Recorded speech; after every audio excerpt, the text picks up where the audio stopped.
hapon po sa ating lahat at sa mga tagapakinig ng ating himpilan.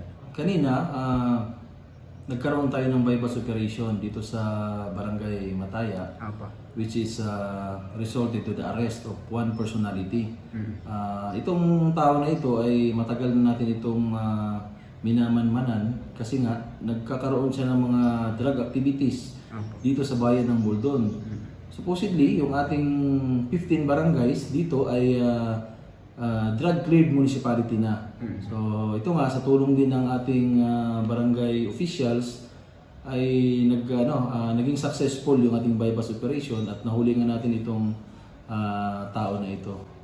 Sir, mga ilang gramo ko ba itong nakuha natin dito sa suspect?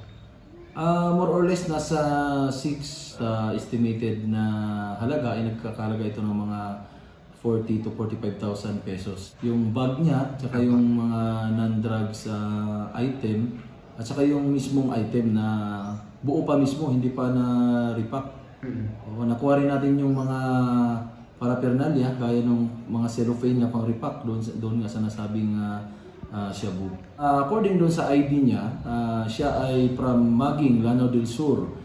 So, kinonfirm din po ng ating barangay chairman na hindi residente ng Buldon, Maguindanao del Norte itong suspect. Yun ang nakuhang information ng mga intel operatives natin na galing pa ng Maging yung item at saka itong tao na ito pumupunta dito para i-strip itong mga kanyang item or yung illegal drugs. Okay naman dito sa bayan ng Buldon, ang generally peaceful yung aming lugar dito sa tulong ng ating local government unit headed by our municipal mayor, Mayor Manalo Masurong. Maganda yung relationship ng PNP, ng ating Philippine Marines at ng local government unit. Nagtutulungan po upang maayos yung mga unang-una yung rido.